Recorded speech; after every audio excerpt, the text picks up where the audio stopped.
اب یہ بڑی اہم آیت آ رہی ہے سامنے. تو یہ 6 دن یہ خدائی ایام ہیں. خدائی ایام تو کچھ اور ہوتے ہیں نا. ہمارا دن جو 24 گھنٹے کا ہے اللہ تعالیٰ اس کا پابند نہیں ہے. ہمارے کیلنڈر ایئر کا پابند نہیں ہے. 6 دنوں سے کیا مراد ہے یہاں یہ فرمائیے. کیا یہ 6 ادوار ہیں، 6 مراحل ہیں، یہ کیا ہیں؟ دیکھیں انیق صاحب، اس میں ایک بات ذہن میں رکھیں کہ بائبل کے اندر بھی اس قسم کی عبارات ہم کو ملتی ہیں. جی ہاں ہوتی. اور یہود اسی کی بنیاد کے اوپر یہ کہتے ہیں کہ جی وہ 6 دن جو تھے وہ سنڈے سے شروع ہوتے ہیں. Sunday, Monday, Tuesday, Wednesday, Thursday, Friday. اور 6 دن جب مکمل ہو جاتے ہیں تو نعوذ باللہ من ذالک اللہ رب العزت تھک گیا اور 7ویں دن اس نے اپنے کام کو موقوف کر دیا. یہ بائبل میں بھی اس طرح بات موجود ہے اور یہود کی طرف سے یہ اعتراض بھی کیا گیا.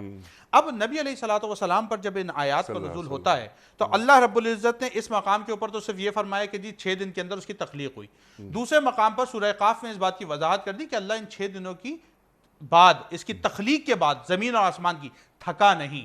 ٹھیک ہے نا. اور پھر آیت الکرسی جیسے آپ نے پڑھی کہ وہ زندہ ہے، اس کو نہ تھکان ہوتی ہے اور نہ اس کو نیند اور اونگ آیا کرتی ہے. اب 6 دن جو ہیں اس سے مراد یہ ہوا کہ یوم کا اطلاق جو دور حاضر میں ہوتا ہے وہ لغت کے مطابق سورج کے طلوع ہونے سے اور سورج کے غروب ہونے سے کیا جاتا ہے کہ اس کے درمیان کا جو وقت ہے وہ یوم ہے. اسی بنیاد پر یہ بات انہوں نے کی، یعنی یہودیوں نے، کہ وہ یہ 6 دن ہیں.